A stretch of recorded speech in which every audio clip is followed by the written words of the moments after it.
Good morning, everyone. I'm Samantha Gross. I'm a fellow in the Energy Security and Climate Initiative and Foreign Policy at the Brookings Institution. And as we're all way too aware right now, countries and communities are just struggling with the coronavirus outbreak. As I checked last night, there were 2.4 million diagnosed cases globally, and there have also been more than 165,000 deaths. The outbreak is straining healthcare systems and also economies around the globe, including in the United States. And some observers have been discussing parallels between the outbreak and the potential impacts of climate change, where we may see more prevalent diseases as the climate changes. Meanwhile, others have warned that the economic effects of the virus and how those will affect state, local, federal, and international efforts to address climate change. When we are dealing with an immediate crisis, it's much harder to focus on longer term issues, and the world is certainly in immediate crisis mode right now. We have a distinguished panel today to help us better understand these issues, including what we've learned to date from the coronavirus outbreak and how that might inform how we address other systemic global challenges like climate change. Importantly, we also want to discuss the real impacts of what the outbreak means for climate action in the near term and in the longer term. I want to encourage everyone watching us online to send us your questions as we go by emailing events@brookings.edu or tweeting with the hashtag COVID-19 climate. Now I'd like to introduce today's panel. Todd Stern is my colleague here at the Brookings Institution and part of the Cross Brookings Initiative on Energy and Climate. Todd served from January 2009 until April 2016 as the Special Envoy for Climate Change at the US State Department, where he was President Obama's chief climate negotiator. He led the US effort in negotiating the Paris Agreement and also all bilateral and multilateral negotiations in the years leading up to Paris. Ingrid Gabriela Oven is with us. She is the Director General of Global Issues, Sector Policies and Programs at the German Federal Ministry for Economic Cooperation and Development, usually referred to by its German acronym BMZ. She has worked with BMZ in various capacities since 1986, including as Special Envoy for Climate and Development in the run-up to the Paris Agreement. From 2010 to 2014, Ingrid served as Executive Director to the World Bank Group, representing Germany. Pablo Vieira is with us. He is the Global Director of the NDC Partnership Support Unit. In this role, Pablo leads efforts that build momentum for ambitious climate and development actions in collaboration with the more than 100 countries and international institutions that make up the NDC partnership. Before joining the partnership, he served as an advisor to President Juan Manuel Santos, managing Colombia's accession to the OECD, and supporting the coordination and implementation of national and international commitments on climate change, and as Colombia's Deputy Minister of Environment and Sustainable Development. And finally, we have with us this morning Stefan Allegate. He is the lead economist for the World Bank's Climate Change Group. He joined the World Bank in 2012 after 10 years of academic research in environmental economics and climate science. For Matteo France, the Center for International Research on Environment and Development, and Stanford University. Stefan was a lead author of the fifth assessment report from the Intergovernmental Panel on Climate Change. So I want to start our panel this morning by asking our panelists to provide brief remarks on what the coronavirus outbreak means for efforts to address climate change. And each of our panelists bring knowledge from working with key stakeholders in addressing our globally shared climate challenge. And I'm really looking forward to hearing what you all have to say. And Todd, I'd like to start our presentations with you. Thank you very much, Samantha. It's a pleasure to be here, to be in the company of old friends. Nice to see Pablo and Ingrid and Stefan. And Samantha, of course, I get to see all the time.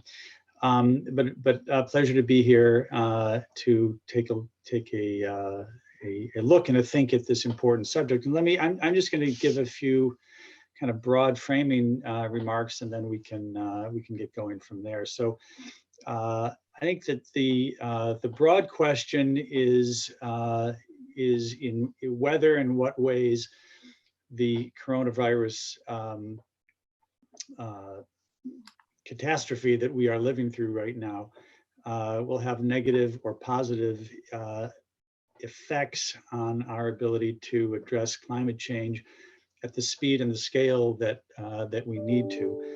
And I think that there are some potential positives, mostly in the category of lessons that we can learn, that the public is learning, and hopefully that leaders can learn, but then also address the very real potential negatives as I see them. But first of all, some positive lessons. First of all, I think a potent lesson for those who need it, and there are many who need it, that facts and science are real and that they matter. This is something that here in the United States has been a lesson that needs learning. And I think that we can see countries around the world take countries in what we refer to as the Far East. China obviously made a huge mistake in how they got out of the gate on this, and a mistake that I think the rest of the world is to some extent paying for. But it is also true that once they got going, they had a very effective response. Look at Singapore, look at Hong Kong and Taiwan and Korea. These are all places where there is a high instinctive regard for and respect for science. Not only there, obviously, but those places are quite striking in that regard. Whereas here, there is too much in the United States. There has been too much of an inclination to disregard, and many of the same people. And this is not a partisan event, but many of the same people that you can see on places like Fox News, who tend to dismiss climate change. They also dismiss the coronavirus, but the thing is, you can't dismiss science. Secondly, I think the second lesson is that planning and preparation are vital, and delay kills.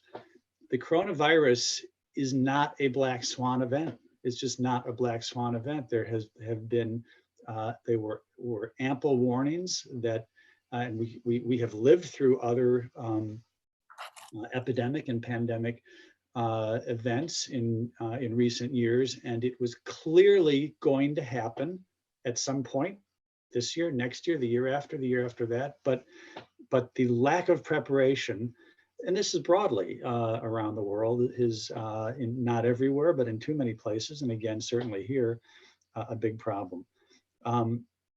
Competent and effective government matter. Again, seems obvious, not always obvious for those of us living in the United States. It has been denigrated.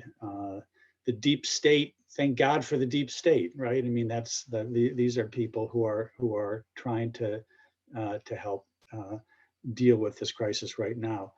And the fourth lesson I would say is that huge things can happen quickly when the mindset changes. I mean, who would have imagined that in short order, whole countries, whole sections of countries could shut down in order to deal with the virus. Immense steps having to do with social distancing and so forth that have made a big difference. So that when you hear in another context like climate change that big steps that need to be taken, whether it has to do with the longevity of the internal combustion engine or the need to phase out fossil fuels, and people say impossible, how could you do that? People love their SUVs or whatever. No, big things can happen if the mindset changes. So these are all lessons that can be important. Potential negatives. Well, first of all, Samantha referred to one of them, and I think it's in many respects the most important. Focus inevitably is completely different from what it was if you think back a few months before the virus. There has been a tremendous emphasis on the need for a correct emphasis on the need for climate change action to happen rapidly, to happen now in this decade on the road to a net zero world by 2050. But now the focus is inevitably and of course it needs to be on the virus. I just recently published with John Podesta a piece in Foreign Affairs where we were asked to talk about what a climate-centered foreign policy would look like for the United States. Well, the climate is not going to be the center of focus for some period of time. What we need, and Winston Churchill gets quoted a lot these days, is to take advantage in the understood in the right way of the crisis. Don't let a good crisis go to waste was Churchill's comment. And so when we think about things like stimulus packages that are going to be needed all over the world, it is imperative for climate that those are done right. But it is also true that there will be an inclination on the part of governments to think about what can get people back to work. What do we know? Don't ask me to do something special and fancy and green. Let me just do what we know to get people back to work, and that could have a backfiring effect. I think there'll be huge pressures on budgets. There's obviously a tremendous need for assistance to developing countries around the world with respect to the clean energy transformation.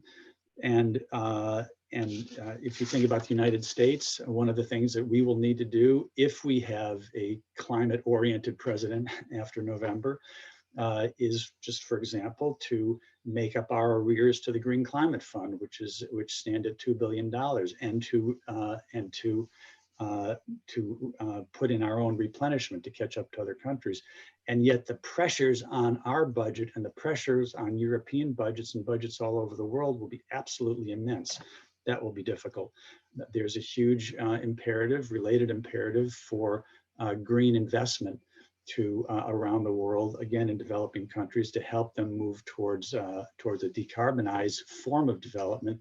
Again, huge pressures on financing and investment. And then the last point, and I'll stop, is that it is clearly essential that the U.S. and China rekindle their climate cooperation. That's going to be a challenge, obviously not only because of coronavirus, but the sparring between our two countries over this issue and the political sparring on both sides is not helpful, moves us in the wrong direction, and that's, again, a possible danger. So let me stop there and turn over to my friends.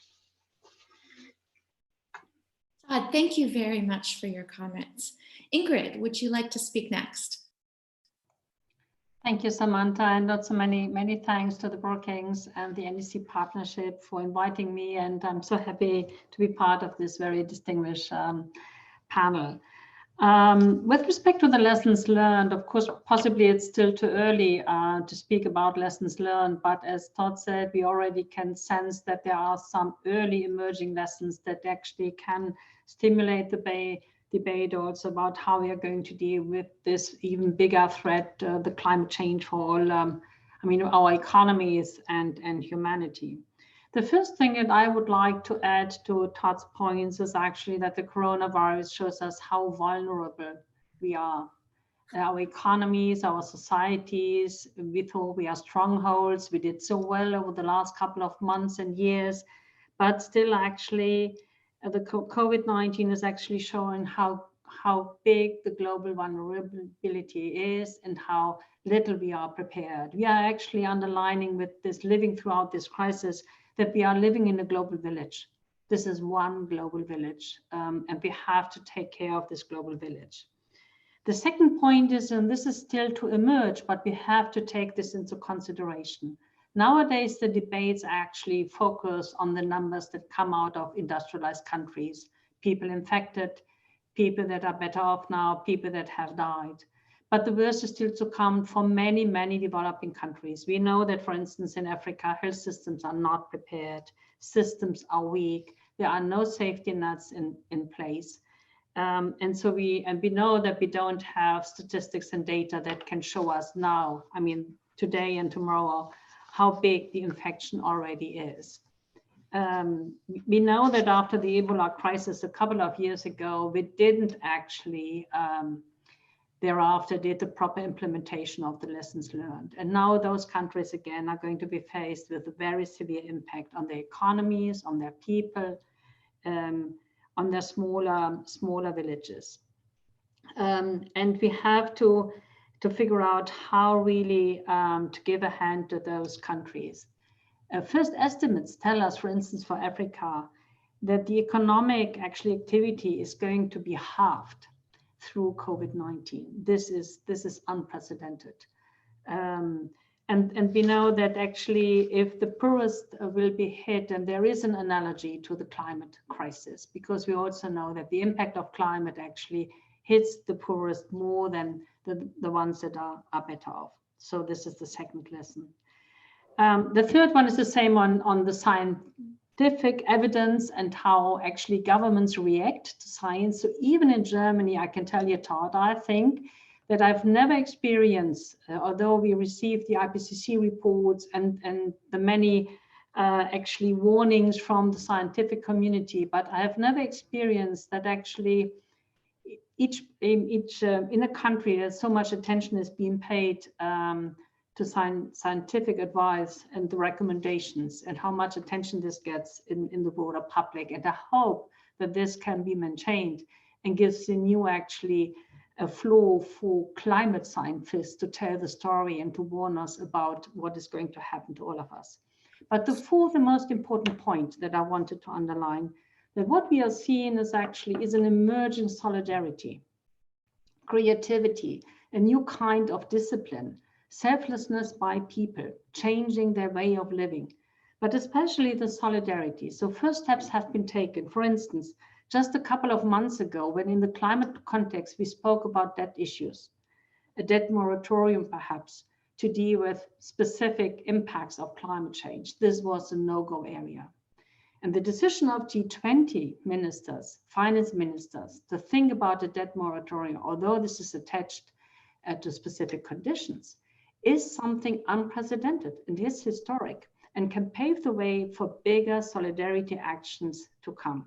Additionally, of course, the big packages that have been forged by the IMF and the World Bank and other MDBs to help developing countries and emerging economies to get through the crisis. The World Bank has announced that within the next 15 months, they are going to spend $116 billion US, somehow to provide the liquidity, the economic impulses is needed to keep people in job, to maintain certain government services in health and education sector, and so forth. But, and there is a but, is this enough? Are these signals of solidarity of the international community commensurate with the challenges that many developing countries still are going to face in the foreseeable future? And I would expect that more has to come, and that the global multilateral system has to deliver even more and in a more coherent and consequent way in the forthcoming months. The big threat now is actually because a dollar can only be spent once. And as we now start to actually put in place big emergency packages to fuel liquidity into economies, to save jobs and to build up safety nets, but these investments can only be made once.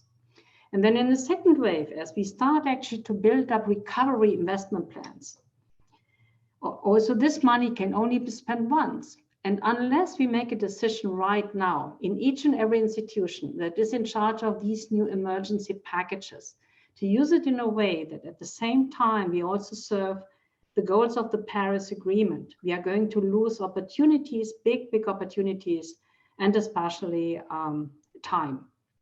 And we may actually face a situation where thereafter we are going to see lock-in phenomena in many countries. Many people say, look, we wait for the green investment plans. Then we are going to invest more into renewable energy. We are going to invest into new innovations, just as green hydrogen. That's great and that's fine, and we should do so. But I think we have to remind ourselves, and especially the MDBs, those that really now are going to build up the big emergency packages, and they're going to tie this to new conditions for the economies of developing countries. They should do it in a way that we seize an opportunity also to get rid out of those patterns that have actually locked into a climate unfriendly way of doing business. Unless we start to do it right now, I think we're going to lose this opportunity. Many people think we are now in an emergency. Let's do what we have always done, what we can do quickly, what is most needed for an economy. I think what we have seen now, what is most needed for the economy is that we do business in a way that really gives us a resilient future, a future that makes people safe and also the economy safer in the global village. And this can only be done if we look at the same time into those fossil fuel subsidy issues, if we build up a society that is more just than the ones that we had in the past, and we look specifically into those areas where we can actually find a sweet spot between the green investment and the investment into jobs and people. Some kind of inclusive economic model is now needed, because this in general terms always is the one that is more climate friendly. So I see big opportunities, because now if these big packages get in place, we have never had the opportunity to move so much money at once. But if we don't do it in a way that we serve the climate at the same time, we are going to face a situation end of next year already, where actually possibly we are going to be not in a better place, but in a place where it's going to be even more difficult to achieve the Paris goals. Many thanks, Samantha. Ingrid, thank you very much. Let's move on to Pablo next. Thank you very much, Samantha. And I would like to start by thanking the Brookings Institute, and especially my old friend Andrea Risotto, for hosting this very important discussion today together with the NDC Partnership. It is truly an honor and a pleasure to be sharing this space with such distinguished speakers that are, as Todd was mentioning, old friends from a long time. We've been working together. So I want to start by saying that above all, I hope that all our participants today, as well as their loved ones, are safe and well. And my thoughts especially go to the people of the Pacific Islands that are being affected both by the impacts of the coronavirus, but also by the devastation of Cyclone Harold, which is a reminder that the impacts of climate change will not be eclipsed by the rise of other disasters. In fact, they will only make them deadlier. So this is very important to keep in mind, and it goes to Ingrid's mentioning of the need to strengthen the resilience of our societies, of our economies. The NDC Partnership is a coalition of more than 170 countries and institutions, and we work with national governments, with international institutions, with civil society, with researchers, with the private sector to fast-track climate and development action, bringing them together into a single umbrella. And this is especially important today. We are working with 65 countries in supporting them in the enhancement of their NDCs, looking at them submitting these new NDCs by the end of the year with higher ambition, better quality, better implementability. And we're also supporting more than 60 countries in the actual implementation of their current NDCs. And we support countries by driving a whole of government, a whole of society approach to climate action, so that development agendas will now include climate action, mainstream climate action, to limit emissions and increase the resilience over time. Right now, of course, countries are facing multiple challenges, not only to meet their climate goals, but also to tackle the issues that are being raised by this pandemic. And countries are rightly focused on the urgent task of minimizing the impacts of the deadly pandemic, and thinking about how the economic recovery would look like in the following weeks and months and years. Of course, in theory, as it has been mentioned already, this economic recovery offers a great opportunity to build a more sustainable future. But countries, developing countries, will require significant support simply to recover economically, let alone to build a new development model. But that's what we need to do. We need to focus on providing that support. It is clear that for both climate change and a pandemic like the one we're living today, the cost of the crisis and the cost of recovering from them will vastly exceed the costs of prevention and the costs of building a resilience in the governments to effectively manage the consequences of these events. So global solidarity is needed today more than ever. And I'm thinking that we should focus at least on three main issues around climate action and the recovery process. The first one is we need to urgently continue supporting countries in the implementation of their NDCs and in the process to enhance them, to increase their ambition over time. Many of the activities that the partnership was supporting in countries will now be affected because of the current limitations. But countries are still coming to us. They're still eager to move their climate agendas forward. So we're providing support through different ways. We're providing support through embedded in-country advisors, for example, in ministries of planning, of finance, of sectoral ministries, ministries of environment. We're facilitating virtual consultation processes. It is very important to engage all the actors that are involved in the preparation of a new NDC. And this has been delayed because of the lack of ability to travel and to convey people. So we're trying to work with countries on virtual consultation processes. And we're ensuring that the technical experts that are out there are still available for countries to talk to them. The second point is that we need to ensure that the climate change agenda does not drop off the political agenda. And I'm grateful to Brookings for this specific contribution to that effort. And we're also working very closely with the Alliance of Small Island States and with the UK that will be launching later today, the Placentia Ambitious Forum, which has this exact same objective. And we're very proud to be part of that exercise. And the partnership is also supporting countries in sharing their experiences on how they are tackling climate plans, how they are advancing their climate plans at the same time as dealing with this pandemic. Third and finally, we need to support countries to recover in ways that drive a more sustainable development model and that increase the resilience to future shocks. This will mean investing in clean sectors and technologies, reinforcing healthcare systems, and ensuring that climate projections inform countries' long-term plans to build that resilience. So we are now reaching out to our members and talking to them to see how we can support making the recovery efforts more sustainable and more climate compatible, especially when it comes to building social, economic, and environmental resilience.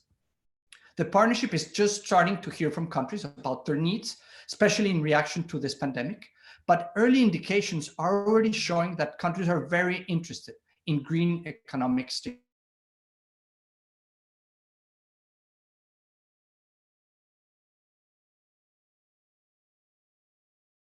We have already seen countries that are taking steps on topics that will underpin COVID recovery and that will help them strengthen their resilience to future shocks. 13 of the countries that we're supporting have made specific requests around health-related support as part of their climate efforts.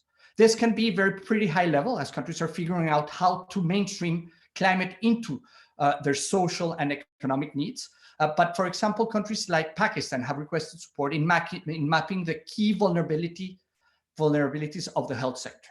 Others, like the Marshall Islands, have more specific requests, and they have identified that respiratory diseases are a specific need for building a strong healthcare response. Now, with the World Health Organization as a member of the partnership, we're increasingly engaging on these health-related climate actions. But in more general terms, never before has it been so important to link the climate and development agendas and to put the lives and the livelihoods at the center of the discussion. And countries are actually realizing this, and they're linking their requests for support to the partnership with development priorities, such as job creation or inclusive growth. Countries like Ethiopia and Jordan are linking their climate action to their comprehensive national green growth strategies. Others, such as Mozambique in the agricultural sector or Marshall Islands in their waste management sector, are targeting employment creation as a specific objective of their climate action. All in all, 51 of the 63 countries we are supporting in the implementation of their NDCs are actively mainstreaming climate action into their development plans and budgets. And this will allow them to tackle these crises in a much effective way. At a time like this, with the world focusing on the worst pandemic in living memory, keeping climate change on the agenda can seem as impossible as ever. but I see a world today, and this has been mentioned already, that is doing things that no one imagined could be possible just a couple of months ago. Responding to a global global challenge with unprecedented speed and scale, and informed by science. If nothing else, this response should inspire us and should deliver higher climate ambition. Thank you, and I'm happy to answer any questions. Thank you very much, Pablo. And Stefan, thank you for your patience. You have the floor. Thanks to the Brookings and the NDC partnership for organizing this. This is a very useful conversation, and thanks for the invitation. I think I'd like first, by recognizing the costs of what's going on at the moment. And one thing that's particularly important for us at the World Bank is the fact that we have a human cost linked to the actual pandemics. People are dying and being sick, but there are also huge implications of the containment measures with poverty increasing extremely rapidly. And poverty is also something that affects people's well-being very, very much. And we have to keep in mind that we have this double impact going on at the moment. And we're thinking of all of those children getting out of school and living in difficult conditions at the moment that really require action. So for us, it's a complete game-changing event. And the World Bank, as Ingrid mentioned, is reacting. We have operations in 64 countries already approved, emergency operations. We'll try to move to 100 operations by the end of this month. So we're moving really, really fast, focusing at the moment on crisis management. So now is not really the time to talk about the stimulus. It's a time to manage the emergencies. And it doesn't mean that climate doesn't have something to say about that. First, there is a lot we can learn from disaster risk management and climate change adaptation. A lot of lessons learned from that world that we can use for the pandemics today. Just to give you two examples, the way Fiji reacted to Hurricane Winston in 2016, or the way Kenya managed the drought in 2015, using cash transfers to replace lost livelihoods. Those type of reactions, we see the benefits they had, and we have a lot of lessons learned, especially on the fact that timeliness is everything. So we need to act really quick to replace lost income, and any delay because we want to do the perfect intervention, because we need fancy targeting, all of those delays are creating terrible impact on people. So at this point, better moving fast than trying to get the perfect system on the ground. Just one thing, in Mexico, we have numbers showing that when kids are taken out of school during a crisis, 30% of the time they don't go back. So it's really important that we act really, really fast to avoid that the shock we see today becomes something that is permanent, and that we have one generation being affected in its education and health. Another thing to keep in mind during these emergency operations is what Pablo mentioned. Hurricane Harold just affected Pacific Islands, but there is also the hurricane season starting in the Caribbean on June 1st. There is a monsoon season starting in many countries. Because we have the COVID crisis doesn't mean that all of the risks are going away. They are still there. There will be shocks in the next month, and we need to make sure the focus on COVID doesn't mean that we're completely ill-prepared if we have a huge flood occurring somewhere in the next month. So as we react to COVID, let's keep in mind that everything we do needs to be able to accommodate for crisis on top of crisis. As we do that, there is also an opportunity to build long-term climate action. 133 countries have strengthened their social protection system in reaction to COVID. If we can make those interventions sustainable over the long term, what is going on is a strengthening of the resilience of the population, because the systems we put in place now might be systems we still have in 5, 10, 15 years when next crisis occur. So we have, as we react, to think also to make sure that everything we do can be sustained over the long term and is building the long-term resilience.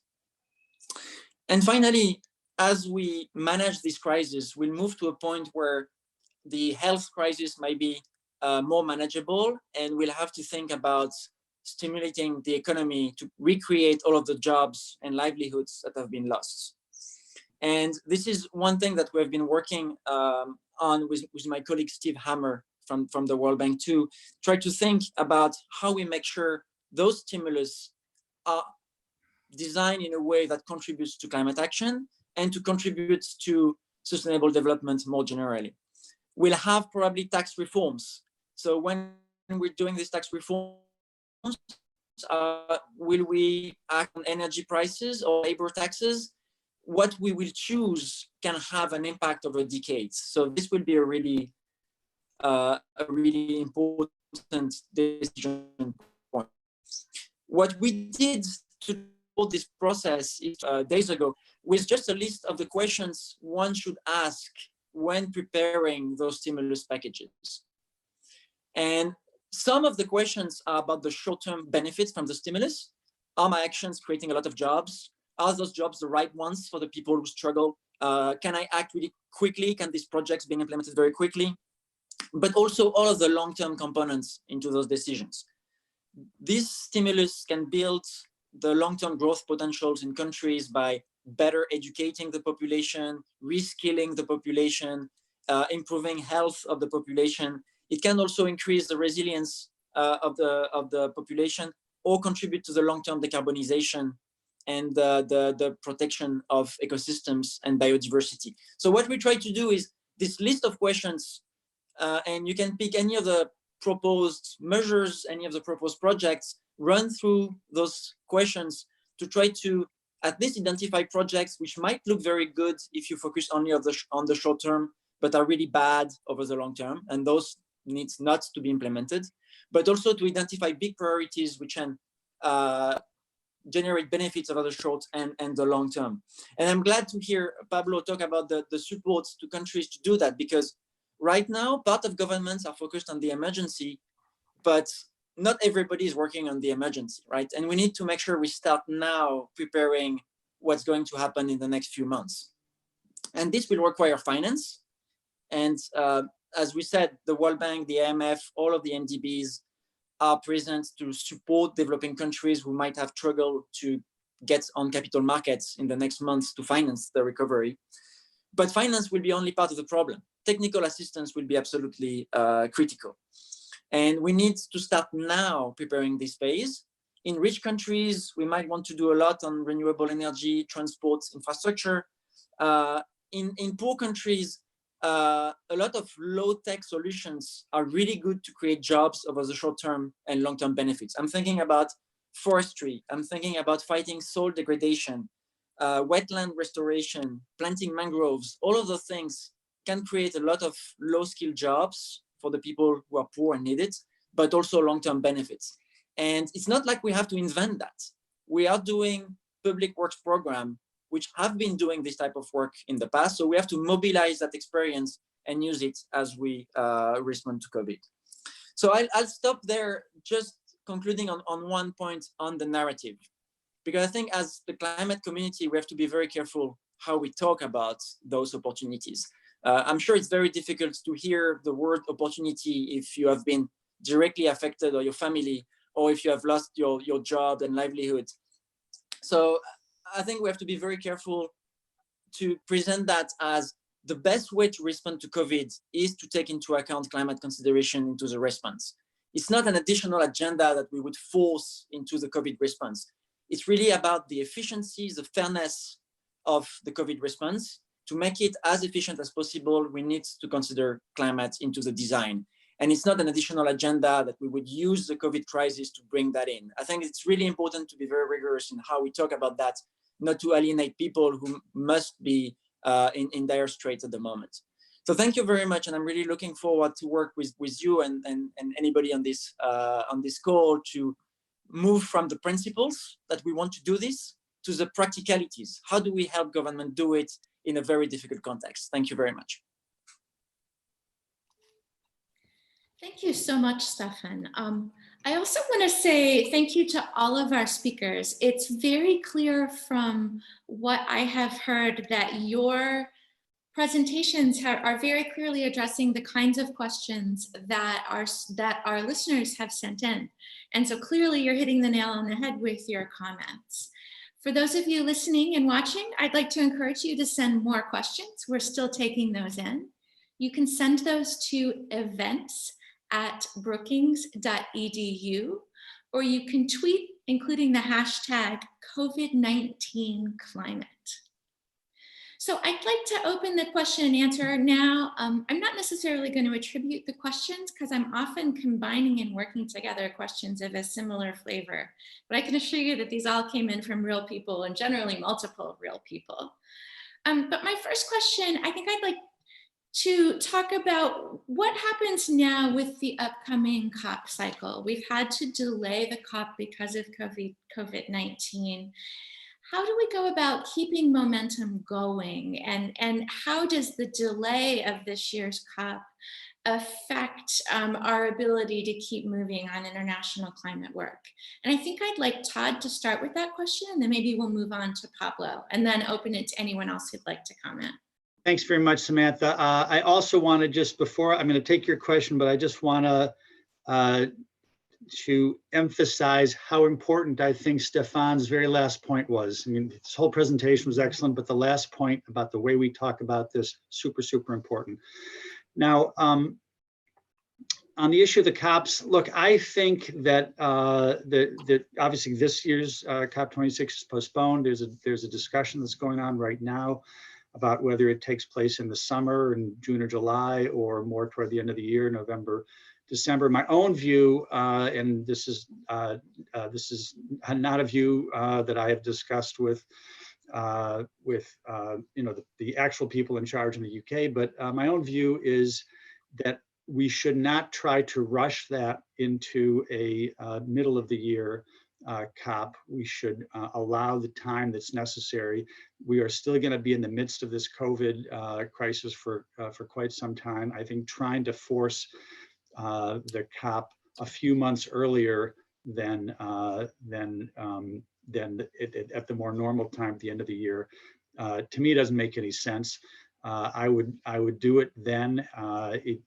We obviously can't make decisions like this just based on the U.S. calendar, and we don't know what the U.S. election is going to bring. But if it turns out that there is a pro-climate president in the White House, that timing certainly provides the kind of time that will be needed for the U.S. to do a new NDC and to get fully back into the game. So I think that would make more sense. I don't actually. Like, I worry about all sorts of things related to climate change. I'm not actually worried about whether the COP happened were to have happened this year or in June or next November. The issue that is much more important is what the COP produces, and I think that timing issue, there is certainly a worry, a concern about loss of momentum. That's completely legitimate, but I don't think that a crisis-induced postponement is the thing that we need to worry about. The thing we need to worry about is the development of political will at the highest levels in countries all over the world.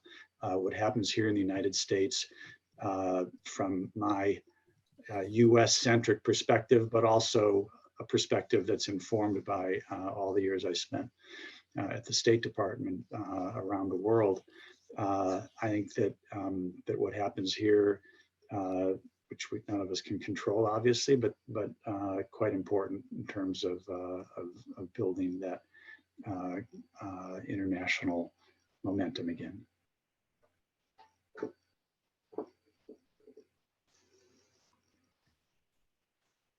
I've finished. So, do you have anything you'd like to add there? Yeah. I think that there's a couple of very important points. I very much agree with Todd in terms of when the COP happens has to be secondary to what will come out of it, and to have the results that we need from a COP, we need full participation from all states, and that depends on how this pandemic moves forward. So we need to be patient in terms of being able to provide the adequate space for the remaining negotiations. And there's different ways where we can support keeping the momentum going. And as I was mentioning in my earlier presentation, today the UK and AOSIS are working together on the Placentia Ambitions Forum, which is basically designed to keep the momentum moving, to discuss the way to move the agenda forward.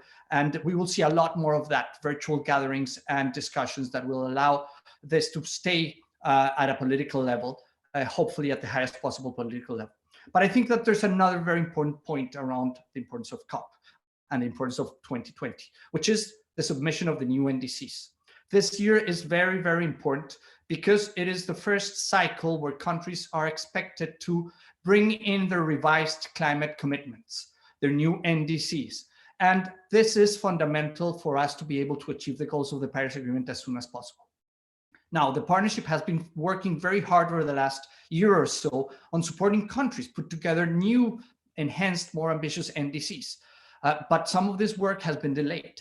And even though I feel that it is fundamental for countries to show that ambition as soon as possible, it is more important for countries to be able to put forward NDCs that are realistic, that are implementable, that are more ambitious, and avoid just rushing this exercise, like in many cases was rushed during the first round of climate commitments of NDCs. And this means that there should also be some flexibility in terms of the international process, in terms of when we are welcoming these NDCs. And the partnership is accelerating the support that is being provided as much as possible, trying to promote virtual convenings and all those exercises that will allow countries to complete their process. But the reality is that some of these things may not be completed by the end of the year. And then it would be very important to make sure that countries complete this process in the best way possible, to set the foundation that is fundamental for effective climate action that will allow them to increase their ambition and to implement their NDCs in the best way possible. So I think that we have to keep in mind those two processes that are happening in parallel and make sure that COVID will not delay them as much as possible, but at the same time that we keep the pressure on having NDCs that are realistic, that are implementable, and that are higher in ambition.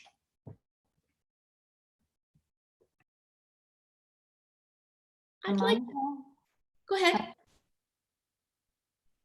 If I may come in at this juncture as well on the point of this year's actually momentum, how to keep it. Germany will be in charge of the EU presidency in the second half of the year. And of course, we are going to continue to work very strongly on the next NDC of the European Union.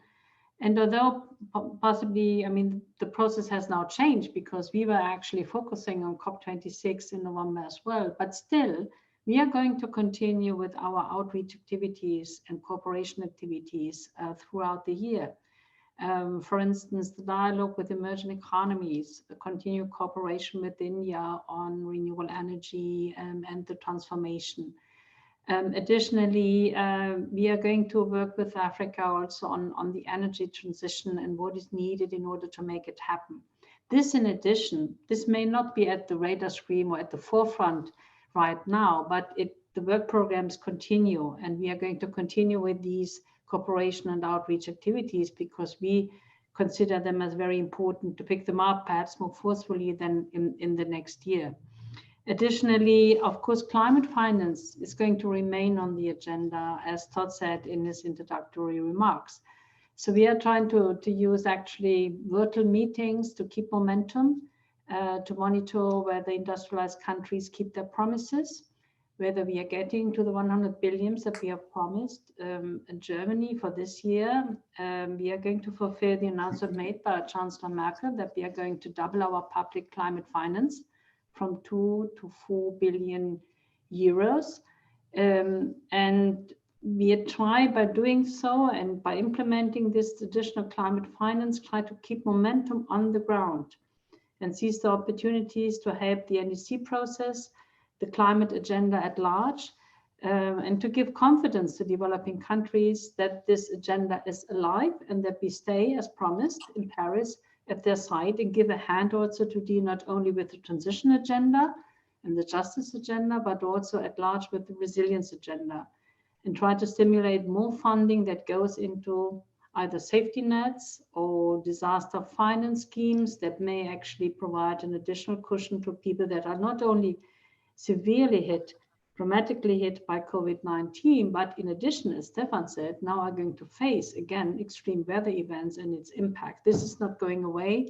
We are going to face again possibly a severe season, hurricane season. The last one last year was the severest that we have seen for decades. And this is not going away. And we have to continue to work on these important programs to help people to deal also with the impact of climate change. There are many ways, Samantha, to keep momentum, even if it's not so obvious and so visible with action. But let me add one very specific point. And I'm very much agree with Stefan. Unless the world now shows to developing countries and the most vulnerable that we are really here in together and we show solidarity, and that the type of solidarity that we show, and this is the political solidarity, but also the financial one, is commensurate with the impact of COVID-19 on lives and on economies. I think this is going to push back on the climate agenda when we try to reactivate it more forcefully next year. This is a very crucial moment.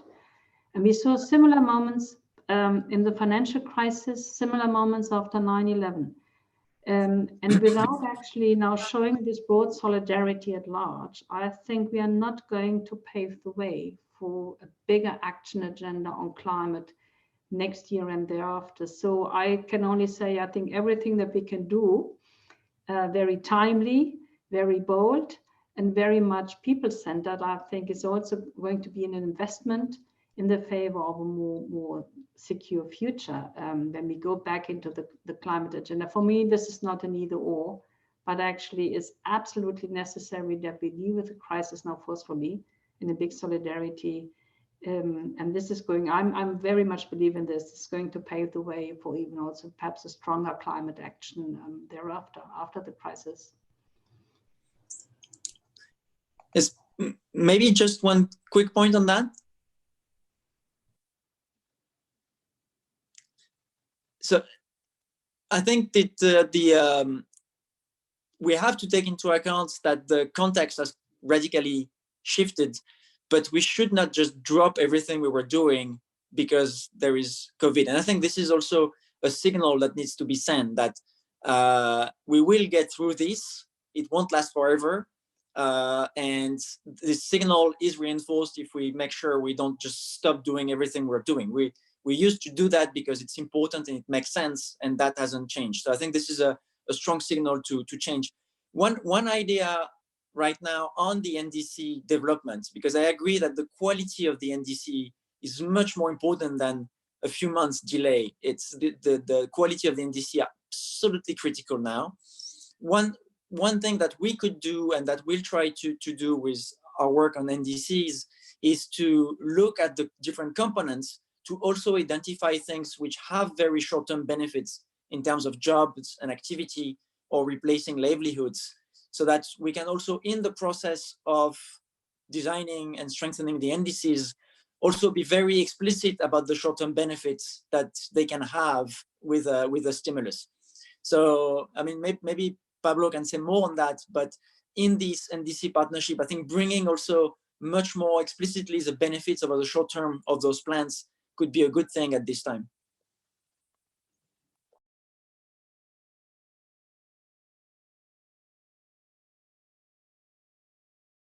Thank you, Stefan. I think that's a really good point, and in fact, it's something that we're already seeing from the requests that we're receiving in terms of countries understanding not only the importance of mainstreaming climate across all the sectors, but also the specificity about the benefits that this could bring. And now it's a great opportunity to link new NDCs with health on one side, but also with the recovery and with the efforts that will take place over the next few years in terms of driving a change in the direction of the development models. And that is going to be extremely important. But we go back to a point that you made also. This goes beyond accessible finance. This includes also capacity building and the provision of technical assistance, because without that, countries will not have the capacity to deal with all of this at the same time. So that's why we're focusing so much on providing that technical assistance, that support on the ground, and provide the expertise from the World Bank and other of our members to be able to assist countries and to give the extra hand so that they can think of these co-benefits, so that they can include them in their development plans, but also on their NDCs, and bring all of this together. And having said that, I have to recognize the incredible leadership of Germany, and specifically of Ingrid, because not only did she come up with the NDC partnership and put it together a few years ago, but she co-chaired the partnership, and she has been a great supporter.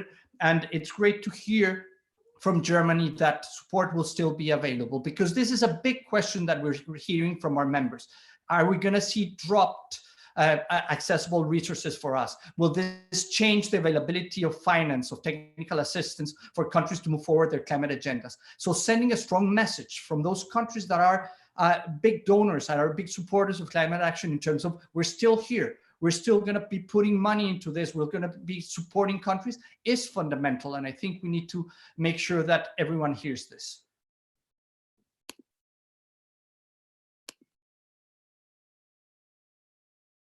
Thank you so much. I'm back again. Can everyone hear me? Outstanding. I'll share my situation now. I'm actually writing out the epidemic at my house in Mexico, and my power blinked off, which is not something that I had planned on while putting this event together. But thanks to everyone. I'm not sure if we've gone here yet, so correct me if we've already answered this question, but I would really like to go back to Stefan's final point, and that is that, and as moderator's prerogative, I completely agree that we need to focus on including climate in our reaction as we begin to put forward economic stimulus to recover from the virus. However, I'm getting a lot of questions coming in about exactly how to do that, and how to make that politically palatable in a situation. We're certainly hearing on the US right, this is no time to be thinking about the Green New Deal. And I also got a couple of questions in saying, how can we possibly think about that when aggregate demand is so low and people are worried about basic employment issues? And so I'll start with Stefan, but I think that this may be interesting to others as well. How can we think about making that work politically for those who may be a bit more skeptical of climate action, or who assume that that can't be economically stimulative? Well, I think first, by acknowledging the short-term impact and the need to focus on managing the emergency at the moment. And I think that the big point we're trying to make is we're not saying let's be less effective over the short term so that we can do more climate over the long term. This is really not what we're talking about. We're talking about doing as much as we can over the short term, but in a way that leaves us in like 3, 4, 5 years in a better place than if we're just trying to focus only on the short term. But we're not talking about trade-offs here. And I think we have to really make that point very, very clear. We won't sacrifice people already struggling with a livelihood that has disappeared because we want to generate benefits in 50 years. That's not what we're talking about. And I think, you know, when we're looking at households managing disasters, we're talking about negative coping mechanisms, which is what households do when they have no choice over the short term, like reducing food they give to their children, cutting on healthcare, or like removing children from school, all of the things that they're doing to manage the crisis, but that can basically have impact for their children for their entire lifetime. I think we're talking about the same thing here for entire economies. We don't want to manage the crisis in a way that's detrimental to our long-term prospects. But I think the language will be very important. And that's why this opportunity language is I think, difficult to use. And I think everything we write, everything we say should start with acknowledging the trouble people are in. There is no easy solution, but I think people are well aware that we can get out of this crisis with a 21st century economy, or we can try to revert back where we were. But this is not what we want. Bouncing forward is much more attractive. Anyone else like to jump in on that question? Well, then I'll pass it on to, I also got an interesting, was that yes? It's Todd. I'll just make a very quick comment, not terribly different from what Stefan's saying, but just to sort of make it short and simple. I think that the critical thing with respect to stimulus packages is that we not put money into any activities that lock in high carbon production or high carbon public goods. So if we are doing infrastructure building and other kinds of things like that, we just have to choose where, in whatever country we're in, we have to choose the low carbon or no carbon alternative. And to me, that's the sort of central point. Ingrid, go ahead. Very quick point. Of course, today what we need is many governments have called us up and then said, look, we need liquidity. We have to keep the economy running and our services to people in the education sector and the health sector. We need actually to scale up activities in the health sector. So very quick support is needed. But at the same time, we have learned from some countries that they are now postponing investments and they perhaps are reconsidering them. They have investment plans, but none of this is perhaps now doable in the near future.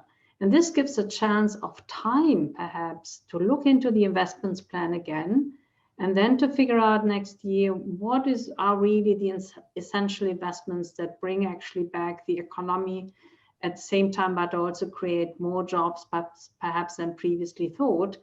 This type of perhaps reanalyzing, reassessment, refocusing the bigger investment portfolios, there is a chance embedded because we now get a little bit more time.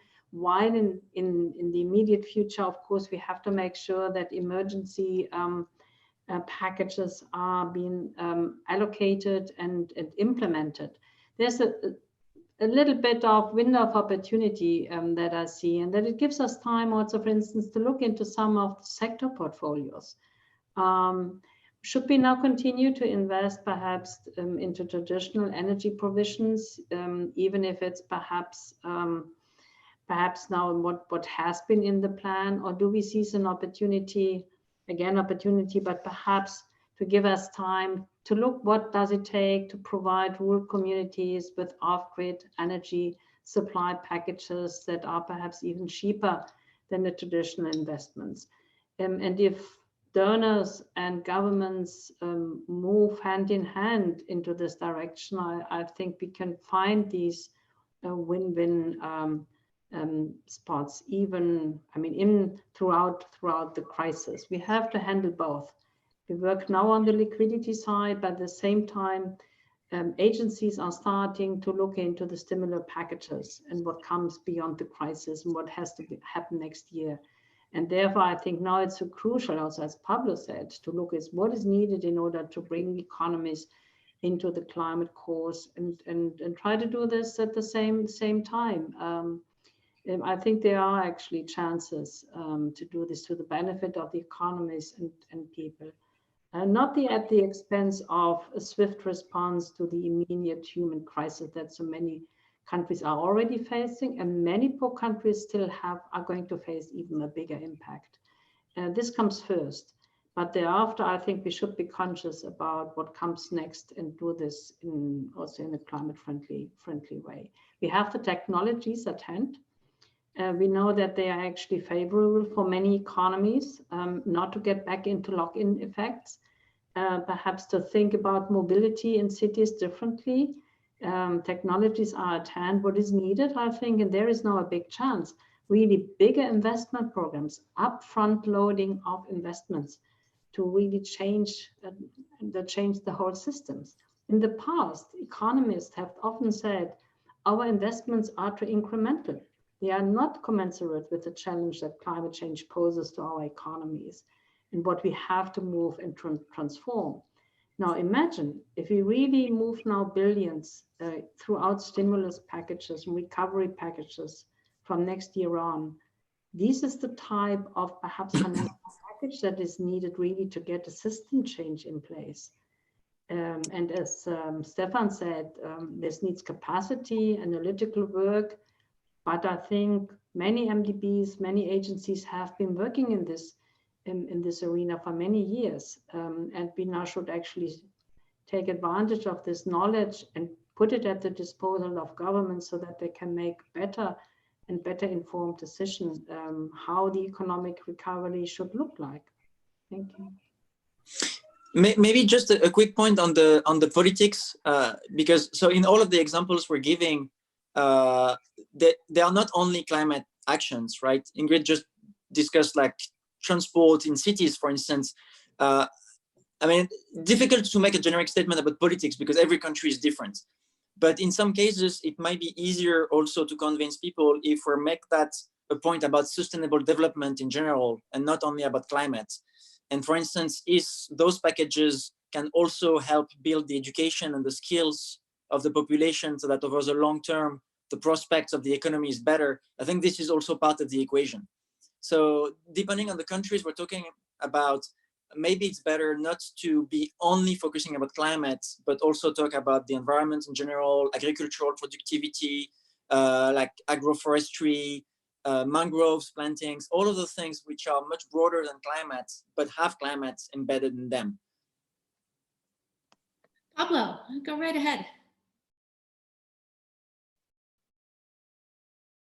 Thank you. I just wanted to pitch in with one thought, but Stefan reminded me of something else that I wanted to say, so I'll start with that. And very much I agree after you made the point in your first intervention about the narrative that this is not about pushing a climate or environmental narrative. This is about pushing a narrative that the recovery will be more effective and it will be more durable if nature, if climate action is taken into account and is embedded into those efforts. This is about telling the story about countries being able to achieve their social and economic goals by doing things in a more sustainable way, and using climate change not as a co-benefit, instead of saying that social and economic benefits are the co-benefits of climate action. So turning around that narrative. And we've been speaking to a few countries already. And as I said, when we ask them, hey, do you think it's a good idea to bring in a greener process to this recovery effort? They all say, yes, of course, it makes perfect sense. And we're talking about ministries of planning, ministries of finance. They always say, but we don't know how, or we don't have the capacity to do it. So what we're focusing on at the partnership is to reduce that burden, to work with governments to add on the ground capacity for countries to be able to think about that greener recovery path, and to find ways to using those limited resources, those one-time resources, to find permanent solutions, as also Stefan was mentioning, that is fundamental, by changing their policies, their regulatory frameworks, because at this point, it is a unique opportunity to think about those things that have seen previously as impossible things to achieve, because governments will be able to push them forward. So it's very important to take advantage of that situation. And the kinds of things that we're promoting and we're offering to countries is embedded advisors in the ministries of finance or planning that can be the ones that are taking on those responsibilities to think about how to incorporate these topics into the recovery packages, or expert support from developed countries, from our institutional members, so that they can very quickly deploy that technical assistance that countries will need, because they also need to be very quick and they need to do things when the window of opportunity opens. Thanks to all of you. I have one really terrific question that I think I'll just read directly. Pandemic and climate change both are placing great stress on already fragile countries with weak systems, many affected by violent conflict. And a couple of zones come to mind as I read this. As the COVID response and climate action takes place, how's the global community factoring in existing conflict dynamics? Will there be a more multidimensional approach, which takes in longer-term development, conflict dynamics, humanitarian needs, and such? And maybe Ingrid, would you like to start with this question and we can go on from there?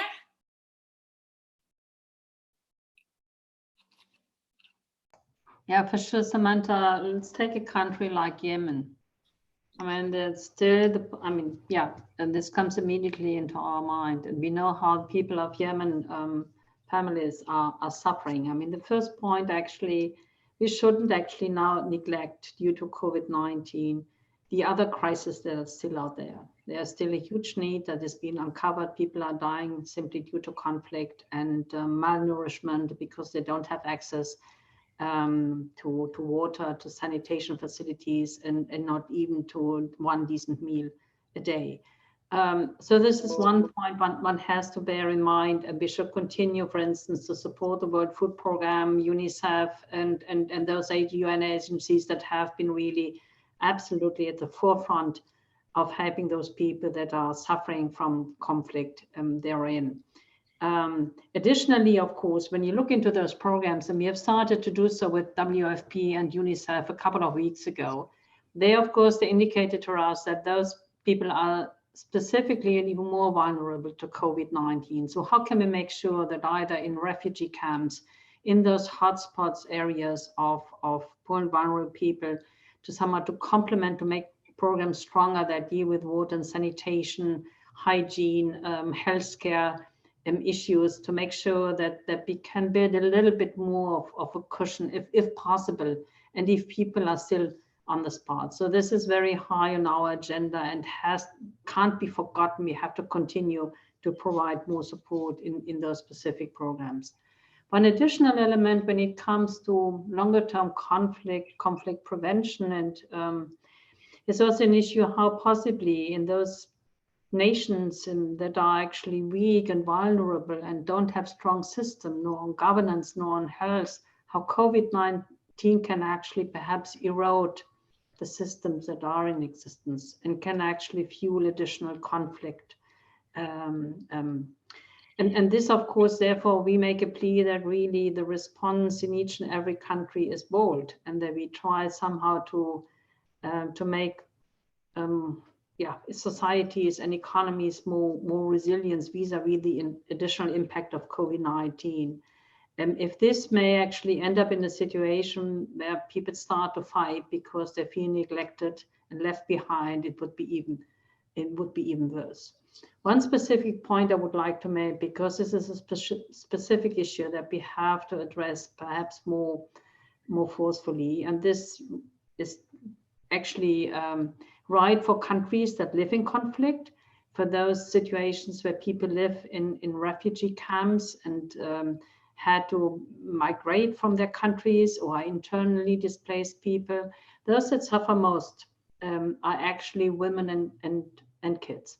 And the UN Women Report that we actually received last week underlined the specific need really to deal with the gender issues that are involved in the COVID-19 crisis, but also in those conflict areas and conflict countries. And we have to pay more attention to the role of women, and not only as a beneficiary of specific services, but as somebody who has a voice and has a role to play in order to overcome those conflicts. And this has to be factored in when we actually provide support programs, either through those UN agencies or bilaterally. And this is very high on our agenda, but we have to remind us each and every time, because due to the emergency, a little bit, I have to say that sometimes the apparatus likes that, oh, we have to be quick, we have to deliver programs. And perhaps, and this is a time where we forget to deal more in a more focused way, specifically with the needs of women. Of course, as Stefan said, we shouldn't be over-ambitious with respect to targeting and criteria and so to say the specific, so to say, features of a development agency or the aid system. But when it comes to women, I think there should be no room to compromise, because this is really an absolutely key pillar for development, overcome conflict, and also they are a key person when it comes to the COVID-19 crisis. Can I just add a quick point here? Just one thing that is really important from what we know of previous disasters in conflict areas is that in some cases, a disaster can magnify the conflict, and in some cases, it can really help stop it. If you're looking at the conflict in Aceh, Indonesia, it basically stopped after the tsunami. And a lot of that was thanks to the response, which was really inclusive and really tried to reach out. So I think Ingrid's point is really important, that if the response is really reaching all parties, all people in a conflict, it can really contribute to peace building. We know that if it's poorly designed, it can just do exactly the opposite. And we saw that in many places. So this is really, really important. And in a little bit like the case, Ingrid, you just made on women, I think one of the points in the checklist that we developed is making sure what we're doing is not excluding. And it can be excluding women because of the type of jobs. It can be excluding based on ethnicity or religion. And this is really what can trigger conflicts, and conflicts can just magnify this crisis. I think we can also expand our discussion to global public goods in general. And that's something that we should be talking much more about today, because in many slums, people don't have access to water. We can't control a global epidemics, and we're all exposed to the consequences of that. So I think it's also a good time to make the case that as long as we'll have poor people living in terrible situation with no sanitation, no water, no modern energy, the entire globe is vulnerable to this type of disease.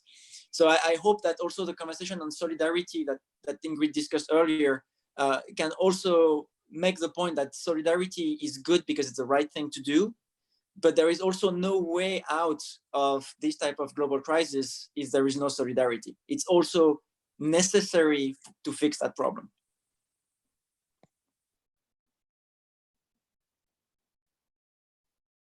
Pablo, go ahead.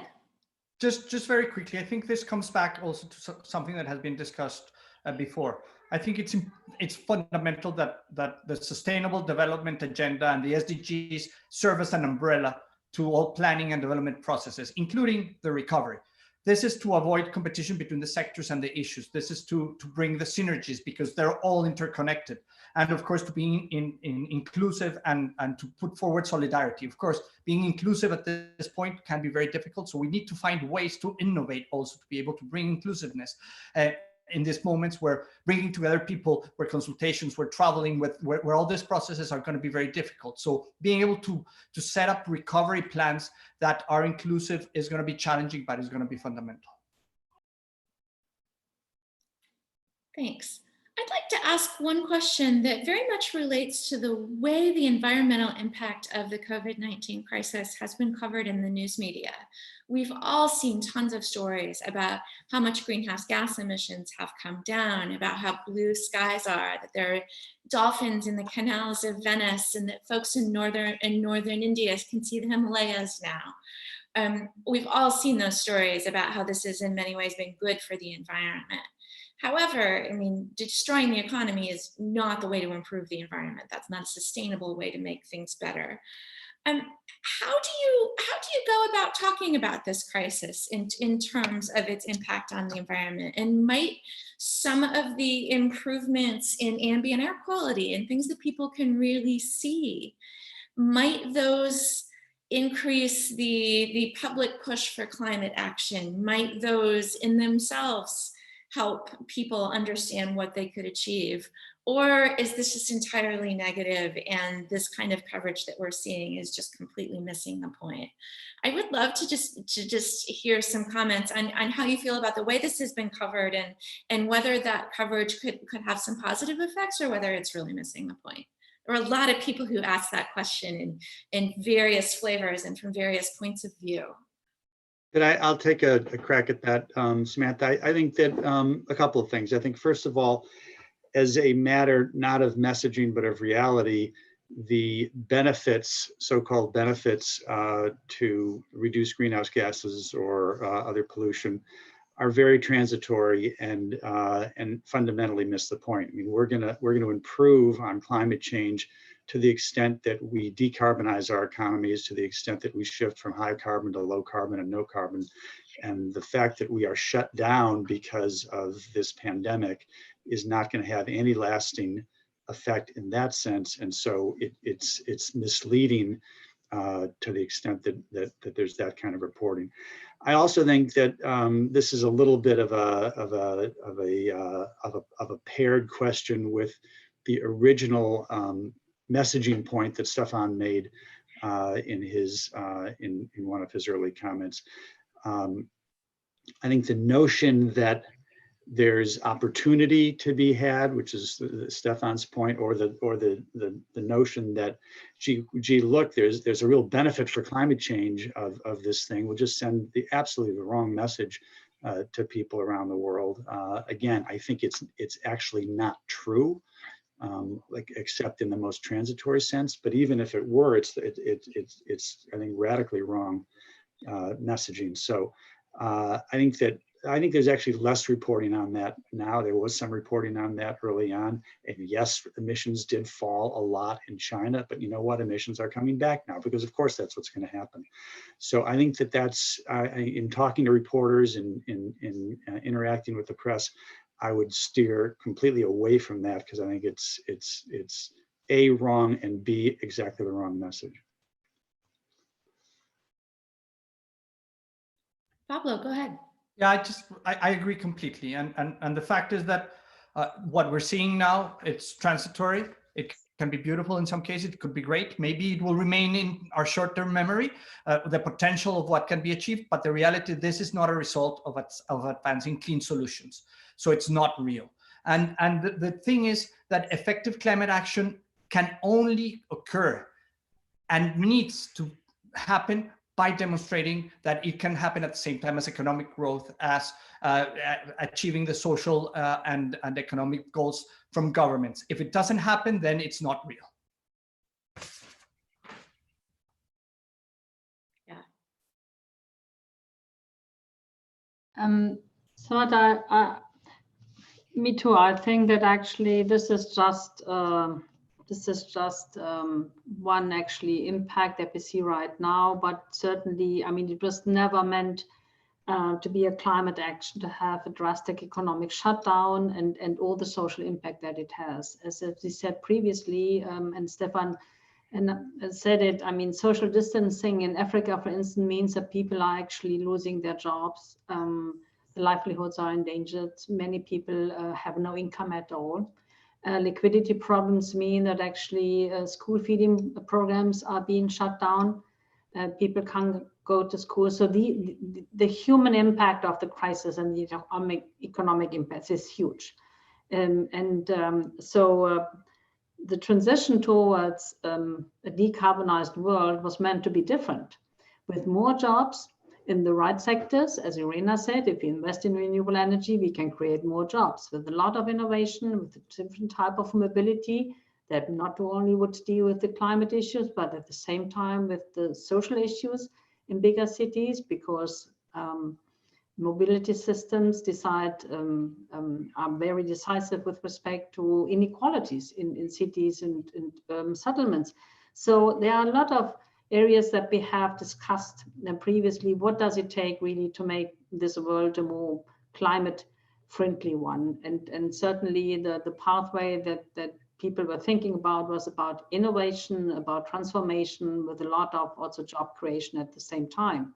And we had actually good studies in hands, and the recipes more or less ready. And normally what we have experienced in many industrialized countries, that if you have a good economic development and people feel that they have good social safety nets, then they are more open-minded vis-a-vis bigger changes and bigger transformation.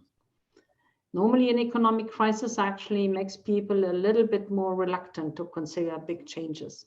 They want to be safe. They want to be safe at home. They want to be safe with their jobs. And they want to see this type of public cushion that actually makes sure that they don't lose too much and their children still have a future.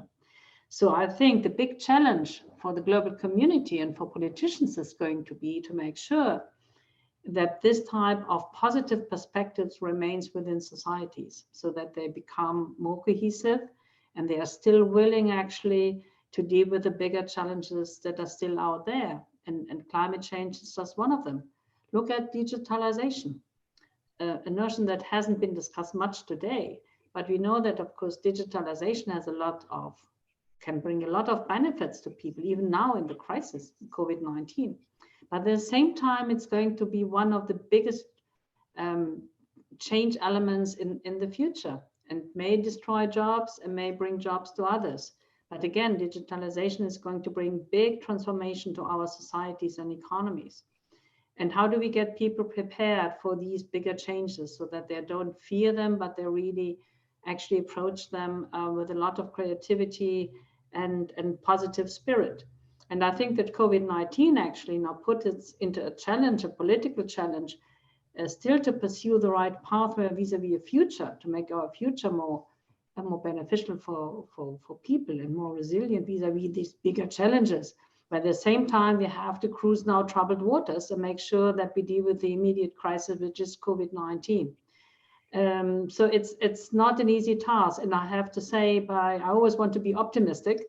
I'm dealing with development cooperation, but at the same time, looking back, I think that more change was feasible in the past when the economic situation at large was better and people didn't fear so much about joblessness and the economic situation. Already the climate package in Germany quite recently last year and the change in the automotive industry brought a lot of comments into the newspapers about what does this mean for certain regions, sub-regions, and for people that are working in this sector.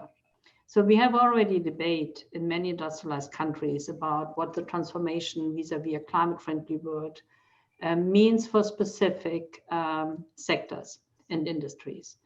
And certainly such a crisis always actually pushes those that see that they say, oh, we have to postpone change. It's now too early. We can't afford it.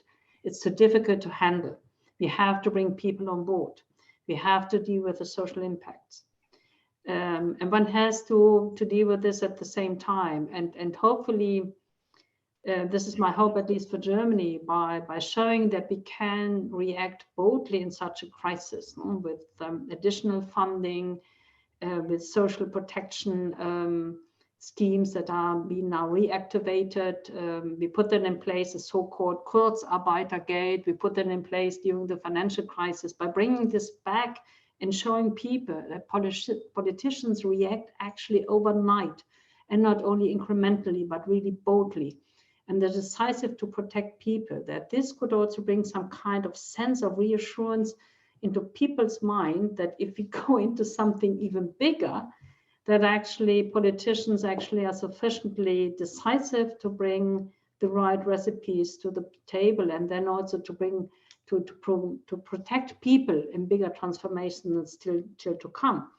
But this is, so to say, an optimistic hope. But still, I think we have to build up the right narratives in the forthcoming months that then after actually the crisis has been overcome and the reactivation of the economy starts, that people then are sufficiently confident that they still want to embark on the bigger transformative agenda that is embedded in the implementation of the Paris Agreement, that is embedded in the Green Deal of the European Union. But I think this is nothing that comes by itself. This requires an active debate within society and a very, so to say, forward-leaning also attitude by politicians and parliaments to bring people on board. Thank you for that really optimistic set of comments. And I'm sad to say that we're out of time. This has been a really terrific event. I've really enjoyed hearing all of your perspectives. And I think it is very helpful to hear this group of people talk about how we can bring this all together, how we can think about continuing to think about climate, a longer term issue, even as we focus on the short-term health crisis that we're facing. We definitely understand that stopping the economy and putting people out of work is no way to deal with the climate crisis. But as we figure out how to recover from the economic damage that this health problem has caused us, it is really important that we keep climate in mind and that we include climate in our recovery process, that this can be done and this actually should be done, and it's to everyone's advantage that we can in some ways climb out of this terrible position and find ourselves in a better place. So on that note, I'd really like to thank all our panelists. I'd like to thank everyone who's joined us in the States and around the world. One advantage to this format is that we can get people from everywhere. And I'm very glad that we're able to do that. So thank you to everyone. Stay safe out there. And I'll look forward to seeing you, hopefully in person, at a future Brookings event. Thank you, everybody. Bye-bye. Thank you very much.